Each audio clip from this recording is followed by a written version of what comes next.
Hello everyone, welcome to episode 34 of Six Figure Live. Today's Q&A Friday, so I'm super excited about that. My name is Ben Hartley, and I'm coming to you guys live from this is my painting studio technically, but I'm at my house.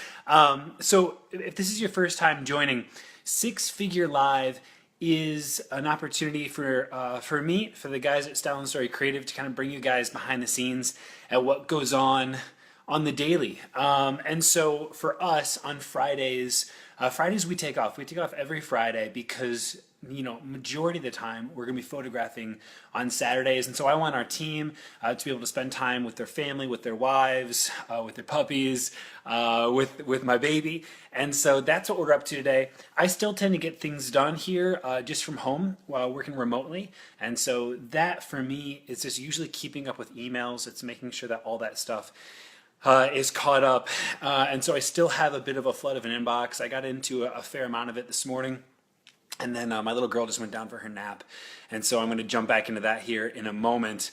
And so yesterday we did the online training for booking your first 7K wedding. That was awesome. And so we had a huge Q&A section at the end of that, but we're just going to continue into it. We're going to continue to Q&A Friday, which is, again, it's just an opportunity for you guys to ask any question you want, and I'm going to bring the answers to you guys in any way that I can. So once again, here we're at my house right now. I'm up in Delaware. I'm about 30 minutes north of Columbus, and this is a painting I'm currently working on. This is my wife and hold my little baby girl here. It's a little bit smaller than life size, but that's what I'm working on. And so I did a charcoal drawing underneath. This is like total side note stuff, but it's kind of fun as questions start to make their way in and people start to show up. So I did a charcoal drawing underneath, and then I toned the whole canvas kind of like a raw umber. And right now I'm just building up the highlights in white. And so next up, I got to work on some skin, and it's a daunting task, but that's what I'm up to here. I've got all this my painting supplies just kind of scattered all over, and the place is fenced off so my little girl stays out. So anyhow, the way Q&A Friday works is you guys can drop in any questions you like in the comments section, and then I'm just going to keep an eye on this throughout the day. And so as more questions come in, I'm going to be able to hop in and drop some answers for you guys down below throughout the day. In Columbus, I'm super excited. It is a food truck festival this Friday, today. And so once my little girl wakes up, we're going to head out to the food truck fest. Another thing that's super, super, super exciting is you guys, we just opened up registration for Abundance, maximizing it's fun. My wife is watching right now. She's giving a thumbs up on here and then in real life. And so we just opened up Abundance, maximizing joy, meaning, and profits. Once again, so we held this in February of this year, sold out to 12 photographers, and decided to bring it back around this coming December. And dude, Scott, how's it going, man? I'm doing well. And so we decided to reopen it back up, and so check it out. I think there's below this video there should be a testimonial video of just I knew it was good. I really did. I knew it was good. I knew it was going to change photographers' businesses, but I actually didn't know it was going to be that freaking good. To see the results from these 12 photographers, to see their pricing, to see the prices double and triple, to see their bookings double and triple. That is exactly what it is about. This is not really a workshop that's going to teach you how to do lighting and pose people and stuff. It's going to teach you how to actually make money with your photography business, how to actually serve your clients well. And that's what it's about. It's about creating a sustainable business that brings value to every single person that you encounter. And so the last 12 students that came by, it was so freaking awesome. And I'm excited already for the new group that's coming in. We only do it for 12 photographers. Because we want to be able to focus up entirely on you, focus on your business and what you guys are doing. And so take a look at that. We're going to be closing up all the bonuses and the $400 off this coming Thursday, the 18th. So check that out. I'll drop a link down below. But once again, Q&A Friday. So you guys ask questions. Chad's in, Ben's here. You guys can ask questions too. And you guys, the way this works, you can ask anything you want. You can ask where do I buy my socks from. and I'll try to give you some perspective on that. So that's about it. The rest of the day, I'm going to head out to Chad. By the way, Chad and I are going to be we're going to be over at United here. Man, is that November? I think it's in November. I got to take a look at my calendar. We're going to be speaking at United this year in now I'm blanking. Help me out, Chad. Where do you buy your dude? I don't even know. I don't even know. I think my family buys my socks for me. I think I get them for Christmas. How do you blend natural light and artificial? Scott, that's a really great question. So now we're getting into technical stuff, and I love this. The November 6th. Thanks, Chad. Phoenix, Arizona. There it is. So Scott, blending natural light and artificial light. I'm assuming that when you say artificial light, that you mean off-camera flash, because natural light, most people say natural light and they mean ambient light. Okay, so ambient light is anything that's existing around us. You know, if I were to turn, let's turn on this guy right here. So I've got this, where is it? Yeah, this little light right here. That could be ambient light. It's technically not natural. I mean, it's natural because it's light, and all light is natural. And window light. So let's talk about that. Let's talk about blending ambient light and off-camera flash. The thing you have to remember is that you have two exposures that you have to resolve for, and the very first exposure that you need to resolve for is your ambient. Don't even worry about flash to start. So keep your flash off. And start with understanding what you want this image to look like. And so as you're balancing these two things, let's talk about it maybe in the context of like a reception, right? Because at a reception, this is a key time that even if you're a natural light photographer, you're still going to probably need to use flash. And now you're going to have to balance the room light, the ambient light, the natural light, and your flash. And so to start, we start with our flash off. Okay, that's the first thing.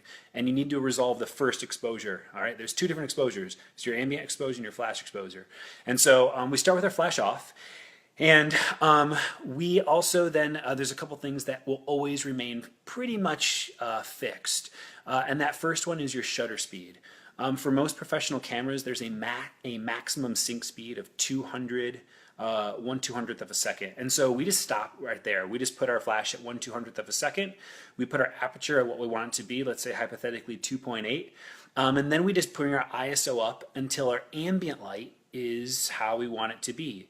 When we shoot receptions, we want it to be one stop underexposed, because I want my subject, let's say that it's a first dance, I want them to be a little bit brighter, right? I don't want the background to go to black, right? I don't want that. I don't want just like a spotlight on my subject. I want to see the guests. I want to see the ambient light in the background. I want to see the decor. I want to see the candles lighting up, but I want them to be pushed back just a little bit to recede into the background. So 1/200th of a second, let's say f2.8, and then I'm going to dial my ISO up until when I take a picture, that background is about, one stop underexposed. And you guys, you don't need a light meter for this. Just look at the back of your camera and be like, yeah, that's about one step under. It looks good. It's like it's not bright. It's there. It's color. We're good. At that point, turn your flash on. And I would encourage you to start with your flash on manual. Look, TTL is fantastic. But it's also really confusing when you don't know what your flash is interpreting and how it's getting the exposure. TTL is actually a really great thing to do once you know what you're doing with flash. Then you can go to TTL and actually know how to control it in the right way. So start with your flash on manual. And I like to start at 1/32 power. 1/32 power, 1/32. It's like middle of the road. It's not 1/128th. It's not 1:1. It's like middle of the road, and I like to start there because at that point I can take a picture, and I can just look at the back of my camera. And if my subject is overexposed, well then I can just dial my flash down, right? I can go to 1/64th, power. And if I take a picture at 1/32nd. And my subject is underexposed, well then I can just turn it up and I can go to 1/16th. And at that point, guys, it's just, I take a picture, I take a look at the back of my camera, and I say I either need to power my flash up or down. No camera settings need to change at this point. And so at that point, I just dial it up or down, and then I'm good to go. So there's my long technical answer. But I do a ton. We as a studio, we at Style and Story do a ton with off-camera flash, with balancing ambient light and flash. There should be a blog post that I put together on some of this, but something actually at the bottom of the blog post, there's a download. and I have an entire download of how to master balancing ambient and off-camera flash that you should go check out, Scott. And so there's a blog post, I believe it's, man, I'd have to take a look at the exact title, but it's a blog post on, I think maybe 5 portfolio images you can do with one single flash. It's either that one or it's the reception lighting one. But anyhow, that could be something that could be really great to take a look at. So great question, Scott. Valerie says, when your business was really starting to take off, what marketing tool did you find most effective for you? For example, online, word of mouth, collaborating with salons, leaving business cards and physical info, pamphlets for potential couples, etc., or other. So I think that it's like a yes answer. It's like all of these, minus the leaving pamphlets places. Leaving pamphlets and business cards really. I mean, yeah, it might like you might get a client out of it, but it was never really our main ROI was not that. That just isn't it. I think it's online. I think it was really making sure that our website had a correct funnel. And when I say funnel, I just mean it would guide people down a specific course that would provide value to them along the way and guide them directly to our contact form so they could reach us easier. I think it was stepping up and making sure that our clients had so freaking much value, so much to talk about. When I say value, I just mean so much to talk about, and then we provided ways for them to talk about it. That word of mouth was just really working extremely well. And then yeah, I mean, it's like everything. It's like you do everything, and that's exactly what we did. Let's keep going here. Scott says, okay, that helps. I get my beautiful natural light and then crazy horrible images when with my off-camera flash, and it's just frustrating. I hear you, Scott. I totally understand where you're coming from. Check out that download, read through that, and it's a practice thing. It really is a practice thing, and certainly not at a wedding. But keep messing with it, man. There's so much power. There's so much control that you can do. You can do so much like incredible things with off-camera flash. And I think it's irresponsible to be a wedding photographer and not know how to do off-camera flash. There's just too many situations where you really need that light, and you have to be able to deliver an image to a client that's properly exposed. I'm not even talking about using off-camera flash to do like weird, crazy, epic, goofy stuff. I'm just talking about being able to create a properly exposed image on a wedding day if you need to in a bind. You know what I mean? Ben Adams says, would you like to come over and play Pokemon tonight? Also, who is your favorite Pokemon? Ben, 2 things. 1, we're going to the food truck festival and your ass better be there. I'll call you after this and we'll meet up and we will also play Pokemon. And well, actually, I'll play Pokemon and you'll hold my daughter, which is my favorite Pokemon. I am a sucker for Bulbasaur because in blue version, that's who I chose, and I leveled him all the way up to a level 100 Venusaur without rare candy. All the Pokemon people are excited, and everyone else is totally bored. Let's keep going. Hey Sierra, hey, you were at the training yesterday, so it's super awesome that you are here, girl. I'm stoked that you're here with Q&A Friday. What's up? Okay, so you said I've been using the same business, same branding website, etc. for portraits and wedding work for the last 6 to 7 years. I'm thinking it would be a good idea to split my business so it's not all in one place. But where should I start, and what are some key things I should do to make sure this transition split is successful? Should I have 2 different business names and brands all together? Hey, Justin, what's going on, man? Hey, oh, dude, Justin, you're going to the food truck festival too? That's awesome, man. I'll shoot you a text, and maybe I'll meet you up there. Back to your question, Sierra. So, this is something where, okay, I talk a lot about thrashing and hustling and getting things done and being in the dirt and keep trying new things and trying new things and trying new things, and working quickly, right? Actually, this goes back to Valerie's question, which she's like, what did you do? I freaking did everything.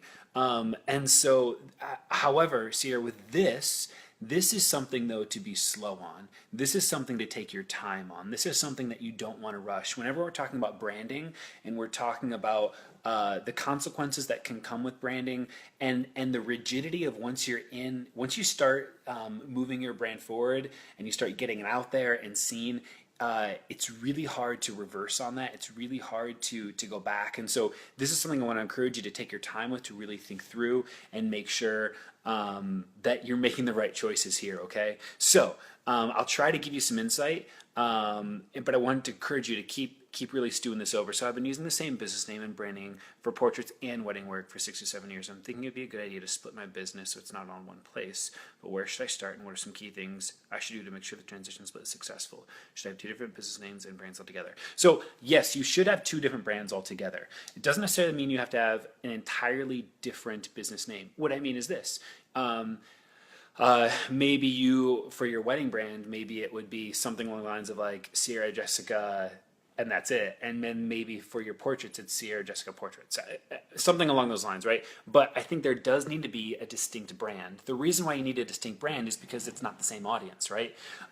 Your brides are not the same clients. My guess is for your portraits. I suppose it depends on what you're doing. What's your angle with portraits? Are you doing children? Are you doing family? Are you doing seniors? What kind of portraits? What is your main goal here, and what are you trying to photograph? Either way, it's not the same clientele, all right? And so you do need to target them differently. There does need to be a distinct brand.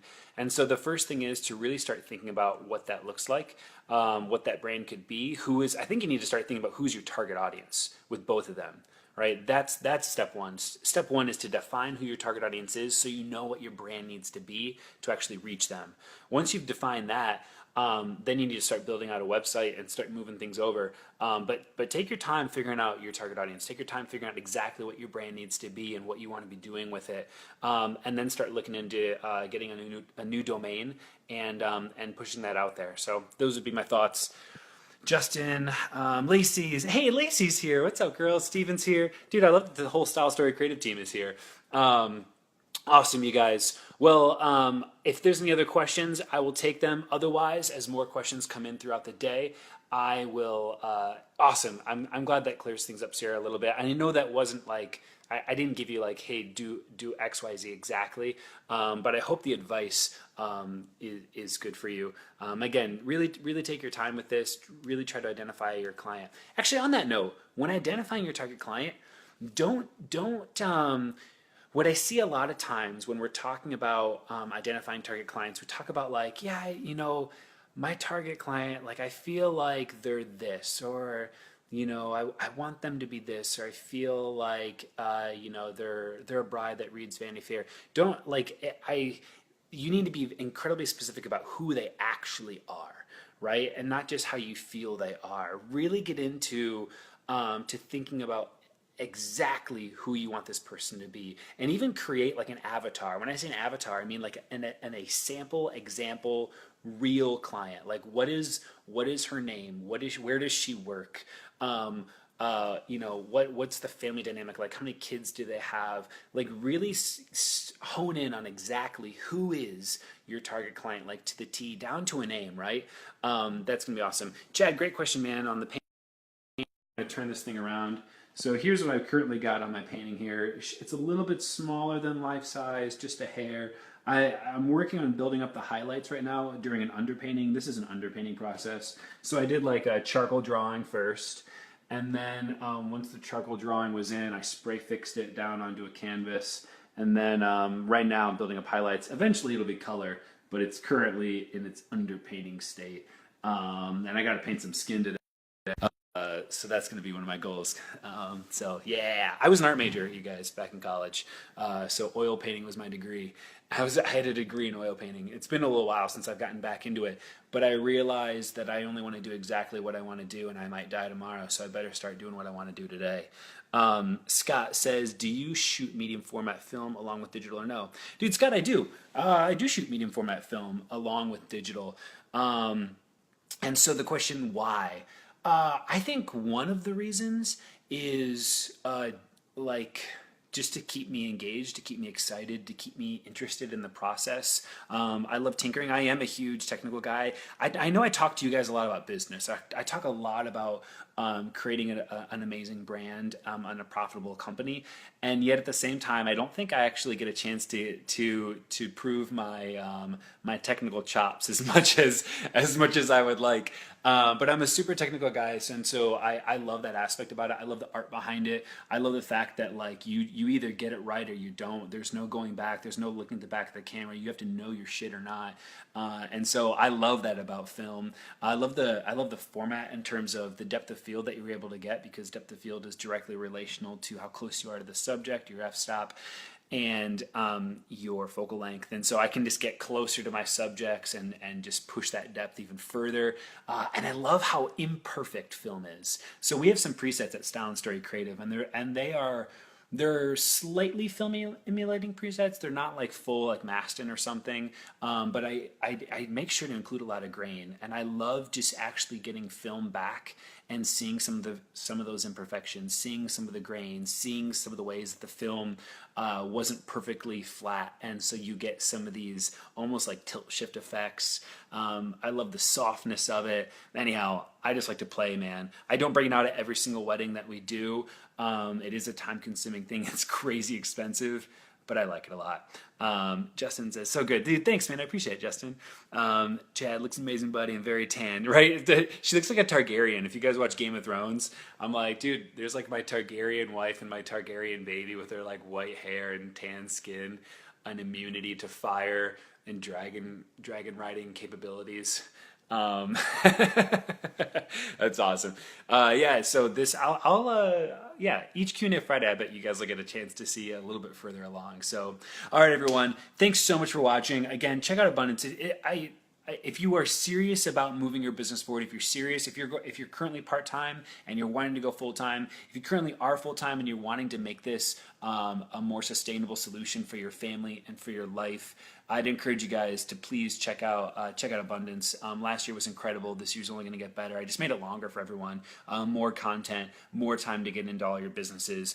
So we're going to be closing that up here on Thursday or once all the seats are gone. So check it out. You guys, thank you so much for all your care, your support. Ben Adams, Justin, I'll see you guys at the Food Truck Festival. Chad, you coming? You coming to the Food Truck Festival?